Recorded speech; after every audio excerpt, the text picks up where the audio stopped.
સાધુ આશ્રમની અંદર એક કૂતરી બાપુએ પારેલી. શું પારેલી? કૂતરી પારેલી. ઘણા વખત થાય પછી દર પૂનમને દિવસે બધા ભક્તો આવતા હતા. એ ભક્તો આવતા હતા એમાં એક દાળ કૂતરીએ 2-4 ભગતોને બચકો ભરી લીધો. ધોન રાખજો, આપણે કઈ કૂતરીની વાતો કરીએ છીએ પા હો. અધૂરા રોટલે દારલે દોટ ના મેલતા.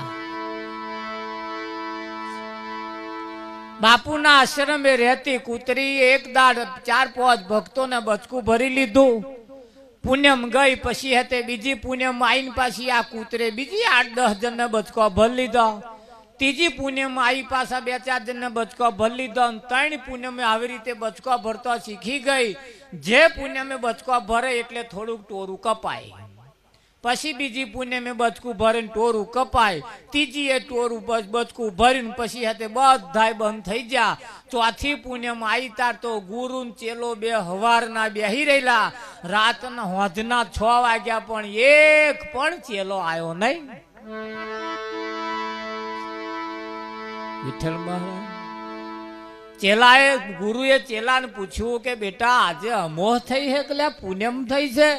કે ના બાપુ પૂનમ થઈ છે. તો કે દર પૂનમે આટલું બધું હોય છે ને આજ કેમ આવું આપણે 2 એકલા?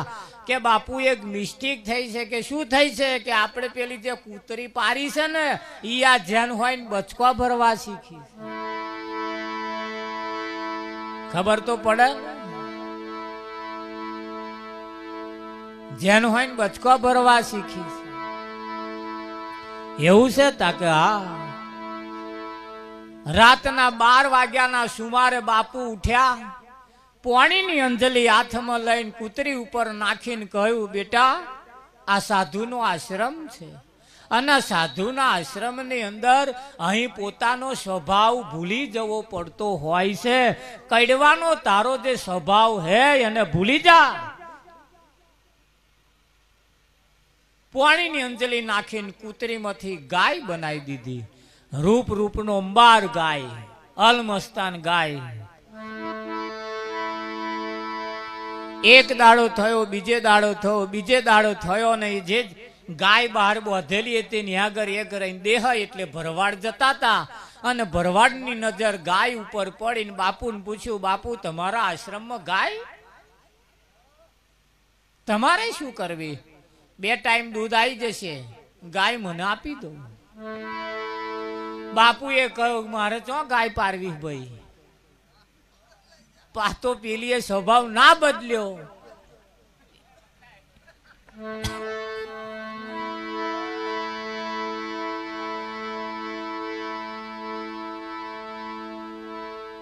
એટલે કૂતરીમાંથી ગાય બનાવીને ગાય દેહે લઈ ગયા ભાઈ. 2 ટાઈમ દૂધ આપવાનું નક્કી કર્યું. દેહે ગાય લઈ ગયા. ગાય લઈ ગયા ને હોજે ગાય એને જ્યારે આમ કરીને નીરવા ગયા તે જ ઘડીએ ગાયે પેલા દેહેનું બાવડું પકડી લીધું. વ્યાછાટે દેહે કેટલી કુણીઓ મારે, ભરવાડે કેટલી કુણીઓ મારી પણ મારી બેટી એવું પકડેલું છોડે નહીં. દેહે બૂમો પાડી 4-5 ભરવાડ લાકડીઓ લે નાયા મારી બથાટીને મોંમાંથી છોડાયું. રાતે ને રાતે બાપુ આશ્રમે મિલ્યા.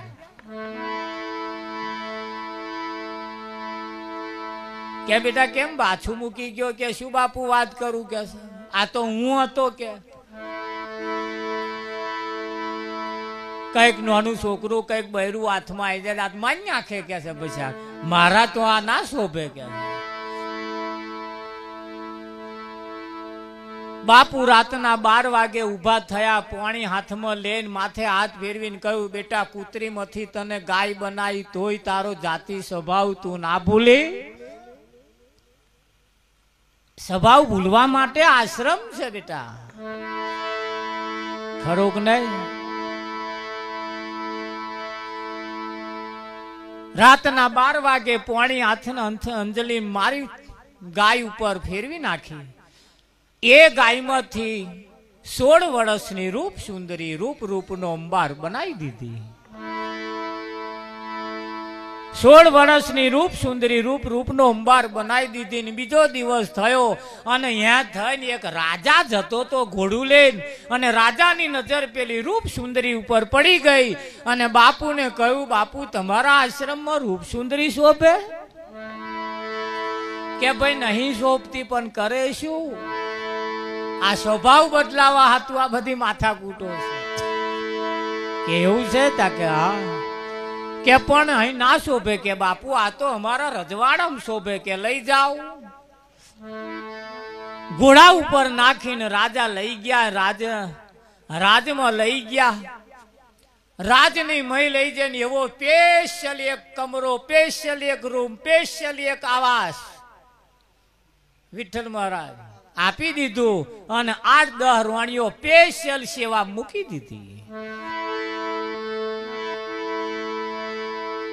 8-10 રાણીઓ, એક આ પગ દબાવે, એક આ પગ દબાવે, એક હાથ દબાવે, એક હાથ દબાવે, એક માથું દબાવે, એક તેલ માલિશ કરે. આહા, એટલી બધી ઠાઠો કરે, એટલી બધી ઠાઠો. પાણી માગે તો દૂધ મળે. સરસ એટલી બધી વ્યવસ્થા ચાલે એમની. પણ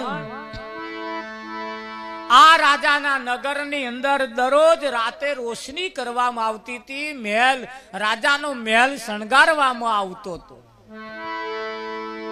રાજાનો મહેલ શણગારવામાં આવતો હતો. ચોખ્ખા ઘીના દીવા કરવતા આમ કરવામાં આવતા હતા. આખો મહેલ શણગારવામાં આવતો હતો. આવું ઘણા વખતથી ચાલતું હતું. એક દિવસ રાજા ફરતા ફરતા ફરતા ફરતા ફરતા રાતના સુમારે નગર ચર્ચા કરવા માટે, રાતના સુમારે નગરમાં વાંટો મારવા માટે નીકળ્યા. તારે જે રાજા નીકળ્યા હતા ને ઉગમણી દિશાની અંદર અંધારું ઘનઘોર દેખાતું હતું. બીજી બધી દિશાની અંદર નર્યા દીવા પ્રગટતા હતા, પણ એક દીવાની અંદર, એક ઉગમણી દિશાની અંદર નર્યું અંધારું દેખાતું હતું. રાત પડે રાજા ગતા રહ્યા. બીજે દિવસ દરબાર ભર્યો. દરબાર ભરીને એ જ રાજાએ પ્રધાનને બોલાયા. અરે આજે રાજા ને બોલાયા પ્રધાન આવજો રે. આજે રાજા ના બોલાયા પ્રધાન આવજો રે. રાજા ના બોલાયા પ્રધાન આવજો રે. આજે રાજા ના બોલાયા પ્રધાન આવજો રે. આવજો રાજને દરબાર.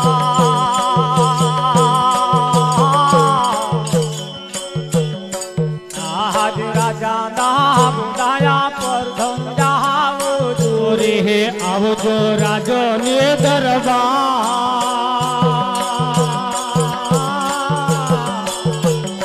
આજે રાજા ના બોલાયા પ્રધાન આવજો રે. રાજા ના બોલાયા પ્રધાન આવ્યા રે. આજ રાજા ના બોલાયા પ્રધાન આવ્યા રે.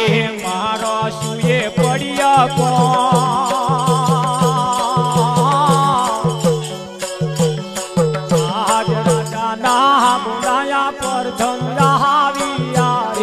મારા સુરે પડ્યા કો.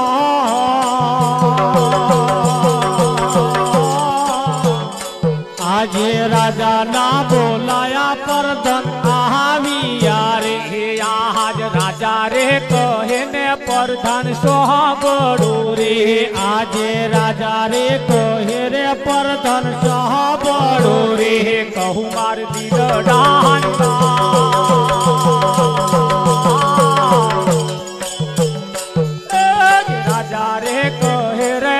ધન સાંભળો રે.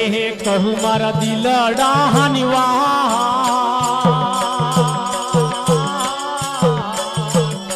આજ રાજા રે કહે રે પ્રધાન સાંભળો રે. આજે ઉગમણી દિશાનો અંતર છે રે. આજે ઉગમણી દિશામાં અંતર છે રે. આજે ઉગમણી દિશાનો અંતર છે રે. આજે યુગમણી દિશામાં અંધારા કનો રે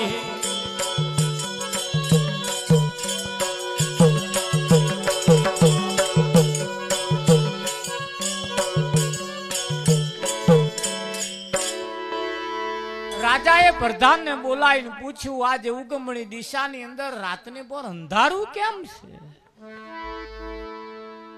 શું મેં દિવેલ ખૂટી ગયું છે? છી માથાકૂટ છે. પ્રધાને કહ્યું કે બને નહીં એવું કે છે. આવું અંધારું હોય જ નહીં. આપણા રાજ્યમાં અંધારું હોય કે ભાઈ મેં રાતે જાતે જોયું કે એવું છે? મારે તપાસ કરવી. એટલે એનું જે કામ આપ્યું તું એને બોલાયો પ્રધાને. બોલાવે કે ના બોલાવે? અરે આજ પ્રધાન બોલાવે સેવક આવજો હે આજે પ્રધાન બોલાવે સેવક આવજો રે આજ પ્રધાન બોલાવે સેવક આવજો હે આજ પ્રધાન બોલાવે સેવક આવજો રે આવજો રાજને દરબાર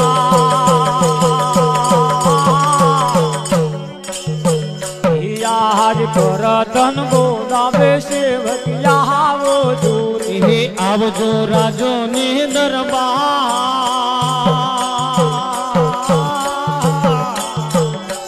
આજ પ્રધાન બોલાવે સેવક આવજો રે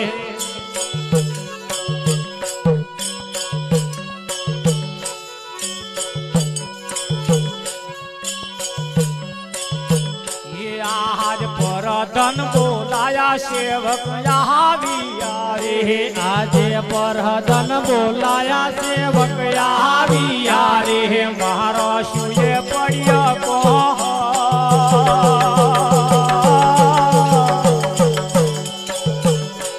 આજ પ્રધાન બોલાયા સેવક આવ્યા રે મારા સુરે પડ્યા કો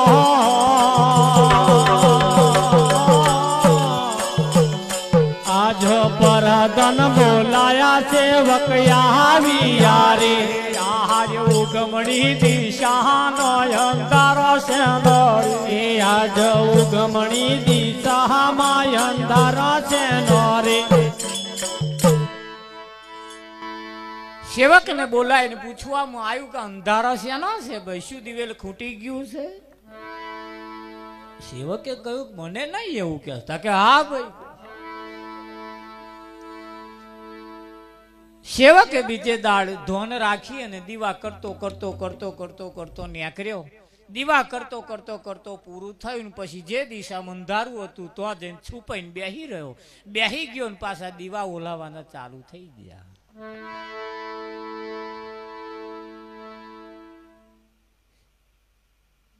સેવક નો રૂંવાડો ઊંચો થઈ ગયો. પગે માથે માથે પગે જવા માંડ્યું. ઓહો હો હો હો.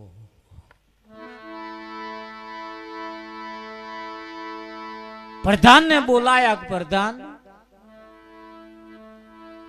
અહીં તો આવી માથાકૂટ છે. પ્રધાને પૂછ્યું પેલા શાલા તને બોલતો આવડે છે કે બોલતો ની તો વાત કરો છો? હેડો માર જોડે. બીજે દાડ બે જણા છુપાઈ રહ્યા. દીવા કરતા કરતા ન્યાકર્યા પાછા જોયું તા તો પાછા દીવા ઓલાવાના ચાલુ થઈ ગયા. પ્રધાન વિચારમાં પડી ગયા. ઓહો હો.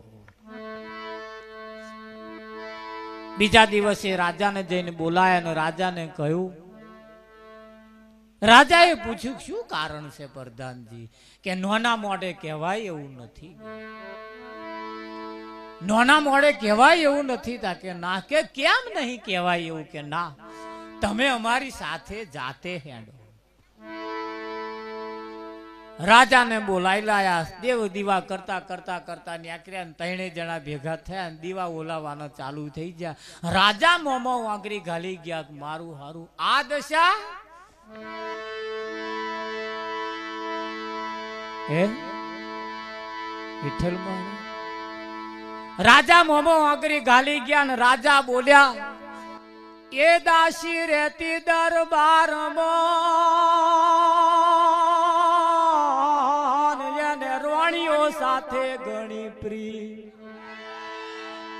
પણ દાસીનું દાસપણું ના ગયું, એને ના આવડી રોણીઓ વારી રીત, સંગાતો બેની સુખ એને ના આવડી રોણિયો વારી રીત, સંગાતો બેની સુખ એને ના આવડી રોણીઓ વારી રીત, સંગાતો બેની સુખ એને ના આવડી રોણિયો વારી રીત, સંગાતો બેની સુખ જેને કુબુદ્ધિમાં મહાને મહાન, સંગાતો એમને સુખ જેની મોહબુદ્ધિમાં મોહને લામોન, સંગાતો બેની સુખ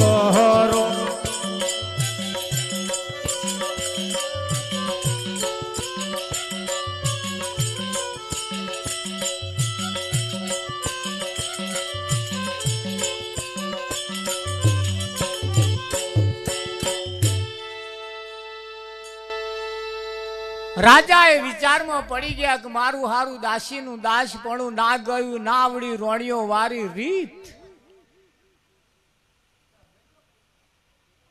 આ દીવા કેમ ઓલવાતા હતા એની પાછળનું કારણ હતું, આ જે નવા રોણી લાયા હતા ને એ પેલો દીવા કરીને આમ જાય ને પછી આ રોણી બા ઉઠે અને આ દીવા ચાટી ખાય.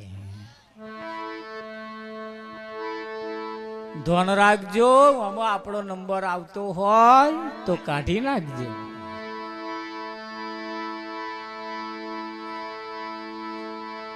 પેલા દીવા કરતા કરતા ન્યા કરે ના રોણી બા ઉઠે ને દીવા ચાટી ખાય. હા, રાજાએ રાત ને પોરું ચારો ભર્યો ભાઈ. પ્રધાન સેવકને કહ્યું, નોના મોડે મોટી વાત, મહેરબાની કરીને આ વાત ઉપર ઢોકેલી વાત રાખજો, નગરમાં કોઈને કહેતા નહીં. પ્રધાન અને સેવકે માથું ધરીને કહ્યું કે ગોરાના મોઢે ગયણું રખાય, મોણસના મોઢે ગયણું ના રખાય. ધરથી મસ્તક અમારું જુદું કરો, ક્યારે કોક દાડ અમારાથી આવું બોલાઈ જશે. બોલાય કે ના બોલાય, છતાં રાજા સમજદાર હતા, નિર્દોષ ને સજા ના કરાય એમ કરીને રાત ને પર રાજા આશ્રમમાં 16 વર્ષની રૂપ સુંદરીને મૂકવા ગયા. સાધુ બેઠા બેઠા જાગતા હતા.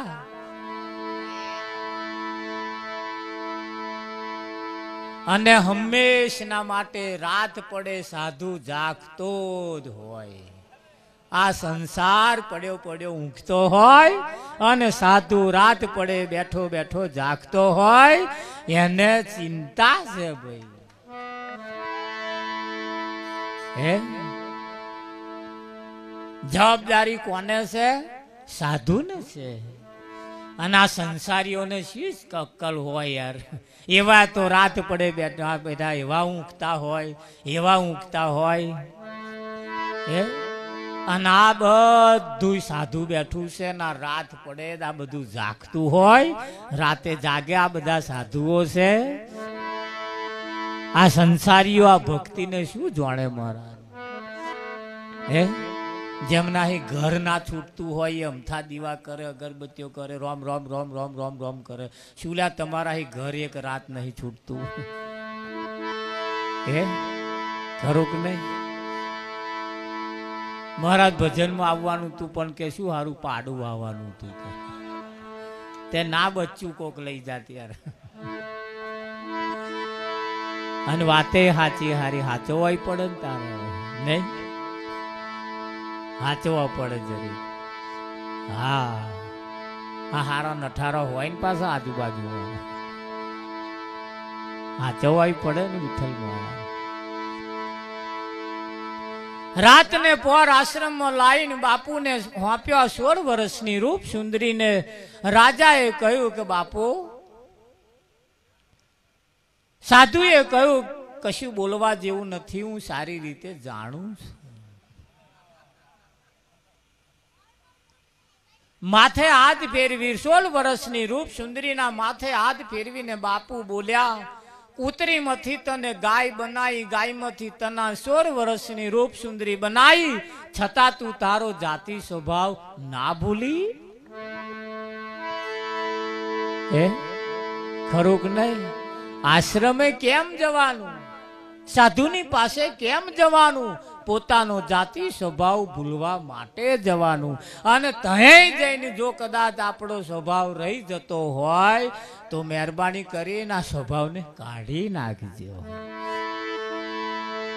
એ એક જગ્યા એવી છે મહારાજ,